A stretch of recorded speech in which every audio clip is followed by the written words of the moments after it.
I laid in bed one night, unable to sleep as my mind refused to silence itself. There was a strange feeling that bothered me, and I knew it had been for a while. All of my friends seemed to be in a good state. They're either studying towards an amazing degree, holding down a dream job, being in loving relationships, traveling to exotic places every other week, and basically looking like they've got their entire life together. Don't get me wrong, I'm really happy for them, assuming that they are truly living their best life right now. But the lingering thought that I can't deny often crosses my mind would be, and what about me? Well, I'm technically doing all right, but my life doesn't seem to feel like it is progressing in the same way or pace as I wanted it to be. Isn't my 20s supposed to be the time where I make an impact on the world, adding value and all that kind of stuff? And that's when it hit me. Oh gosh, I think I'm falling behind. Hey friends, welcome back to my YouTube channel. If you're new here, my name is Bianca, and today I would like to talk about the feelings of falling behind. Trust me, I can completely relate to this uneasy state. So I'd like to take this opportunity to discuss how we could better manage this emotion and do something about it. But just before we get started, a quick disclaimer. I am just a small YouTuber. This is all just my personal opinion. So that goes on to say that there really isn't any right or wrong way as to how we could go about with resolving this issue. So what I would strongly recommend you to do is to just take what is useful for you and discard the rest. There is absolutely no rule book. So one of the first things that I try to remind myself whenever such thought crosses my mind is that, first of all, you gotta understand that this is not a competition.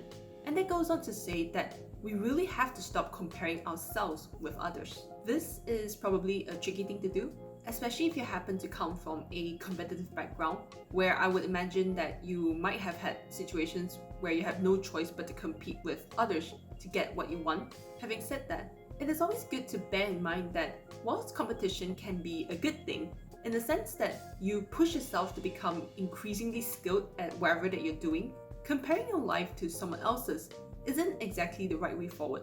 And that's because, as much as how social media platforms like Instagram or LinkedIn are filled with achievements and triumphs and just good times, a single snapshot at a time is by no means a fully accurate representation of a person's life and personality. There's always two sides to a story. Come to think about it, most people wouldn't want the entire world to know about their insecurities, their fears, or their failures, unless there happen to be some sort of positive element within their story. And because of that, there really shouldn't be a reason for you to believe that out there is this one perfect individual who is meant to make you an inadequate or incompetent person. Besides that, recognize that we're often using the wrong comparison metrics. This would ultimately mean that we are constantly fighting a losing battle with ourselves, so no good will ever come out of it. To that, define success in your own terms and build towards that direction. Ultimately, the only constant in your path is you. So be fair to yourself, play the long-term game, and keep moving forward. Building my first point, I would also like to invite you to look into your core values. And the simple reason for that is because if you want to change how you view your problems, such as the uneasy sensation of falling behind your peers, you gotta change how you define a successful and meaningful life, which implies you gotta change what sort of things you value. That being said, there are definitely certain values and metrics that are better than others. I don't claim to be an expert or guru in this field, nor do I believe that I am in any position to say, oh, you should follow things that I value. So the closest thing that I thought would be worthwhile sharing would be an article written by Mark Manson, link in the description, who proposed his definition of good and bad values, which I hope could help you with defining yours. To keep it nice and quick, he basically defined good and bad values in the following ways. Good values are evidence-based, constructive, and controllable, whilst bad values are emotions-based, destructive, and uncontrollable. To quote you a few examples to help you better understand this. Good values would be things like practicing humility, integrity, and standing up for yourself whenever necessary. Whilst bad values will be things like making as much money as you can, or trying to control everything in life, or attempting to constantly feel good and positive and encouraging all the time. Once you have identified your personal values, I reckon that this may help you to understand why you might feel like you are falling behind your peers. Maybe you might come to a realization that you are getting this uneasy feeling because you are operating off some unhealthy values. After all, what we choose to prioritize in our lives define who we are. So I would argue that reassessing your values and definition of success would be a worthwhile exercise every once in a while, because it always gives you a bit of a sense check, or it helps to keep you grounded as to why you might feel like you're falling behind your peers. And it can also help to determine how happy you'll be overall in the long run. Now that we have covered a bit about how we could manage the feelings of falling behind, I would actually now like to propose that in certain cases, falling behind can actually be a good thing, believe me or not. It depends a lot on how you take it. And I say this for two key reasons. Although I cannot guarantee that doing something later equates to doing something better, I would say that to some extent, falling behind could be part of the process that molds you into the person that you have to become in order to succeed in whatever field you want. I would also say that the pain of falling behind earlier would arguably be less intense as opposed to messing up big time later on, let's just say in your 30s or 40s, where you could be tied down by things such as financial and familial commitments. And I came to this realization because I witnessed this in two of my friends. So one of my friends was let go from a job a while back. Although in hindsight, it was genuinely clear that their workplace was rather toxic, and I won't go into the details here. They fell into this period of depression because they genuinely believed that they were incompetent, which in reality, I definitely know that that belief is not true. But interestingly enough, this experience of falling behind their peers was an important experience for them, because being at the rock bottom made them realize that in order to move forward, they truly need to build the confidence, the self-respect, and the ability to just draw boundaries between what is considered an acceptable behavior versus what's not. And for now, or at least the last time that I checked up on them, they are absolutely crushing it in their new role in the same industry. And they even admitted that they are a far better employee today because they fell behind back then. Their initial setback helped them to replace their fragile confidence with true confidence. It was their so-called failure back then that made them much more empathetic people, and this actually snowballed into them building healthier working relationships with their current manager.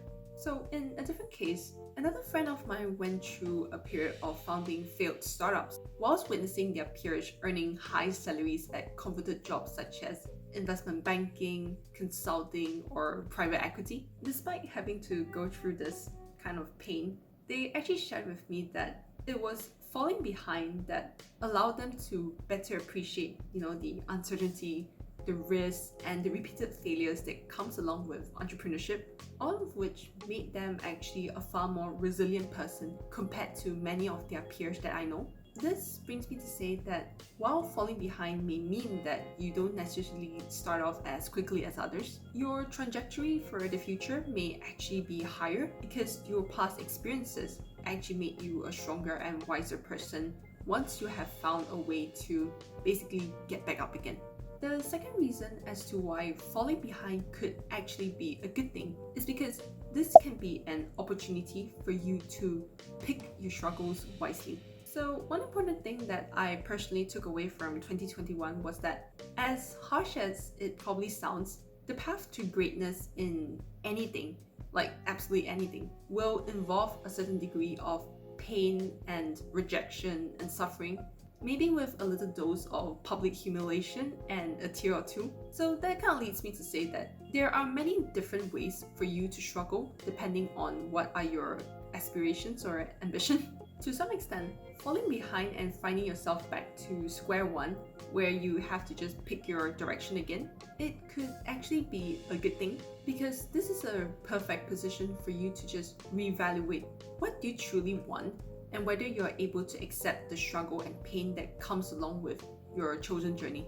So let's just say you're back to square one and you are trying to pick a different career now, and you're considering a role in, let's just say, investment banking. But then you realize that you can't stand the 100-hour work weeks or even the competitive up-or-out culture. And if that's the case for you, I would say that you probably need to rethink your decision.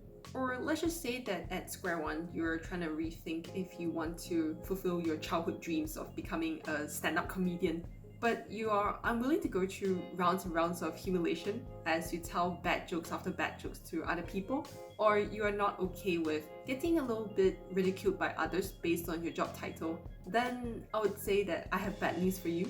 So sometimes falling behind could give you a greater clarity as to what you are able to tolerate or not tolerate. So I reckon that this experience could actually allow you to make a wiser choice for your future self compared to someone who rushed into something without taking the time to just pause and reflect on their decision.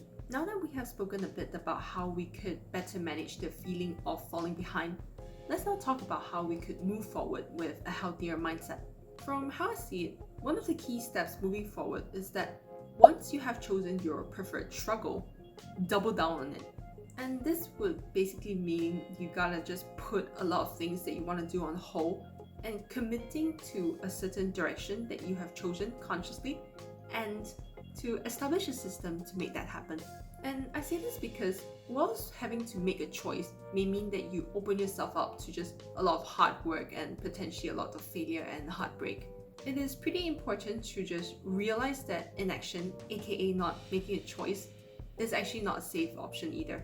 It just means that your consequences are further down the timeline, maybe 10 or 20 years later. This is perhaps best described by Tim Ferriss's statement: to measure the cost of inaction, realize the unlikelihood and repairability of most missteps, and develop the most important habit of those who excel and enjoy doing so: action. And the next thing to do is to fall in love with the process, not the goal.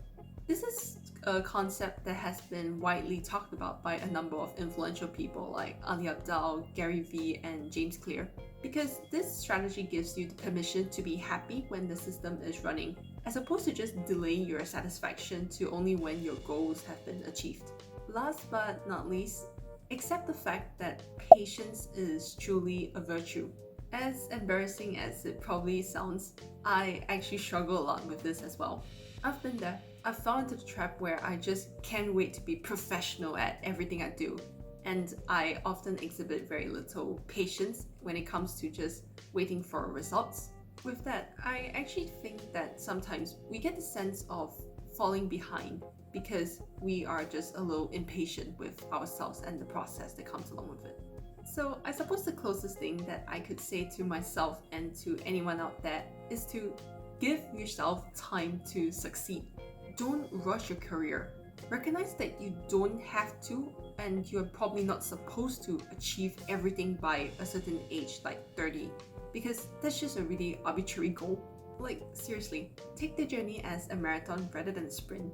And bear in mind that there are already so many stresses in life, so there's really no point for you to just add another artificial stress factor onto yourself when it's starting to hurt you rather than serve you. So that was a little bit of a long-winded video where I share a bit about the feelings of falling behind and what we could do about it.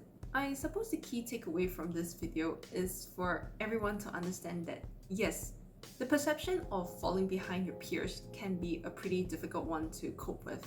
But I reckon that this temporary moment of discomfort can be repackaged into a good thing if you found a way to manage your inner critic well.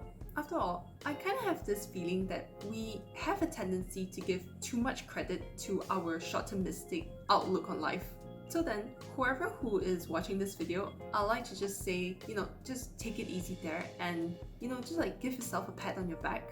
Given that you're clicking on videos like this, well, I can only say that my best guess is you are probably a really driven individual who is just looking to do good work. And for that, I am proud of your resilience, and I believe that you'll find a way eventually to get to wherever you want to be. In the meantime, much love if you could like, subscribe, and hit the bell icon Here's to self-exploration, understanding, acceptance, and peace, the most important things of all. And if you're interested in discovering your innate superpower, do consider a video that I've made on this. So calm down, deep breaths, and I'll see you in my next video. Bye!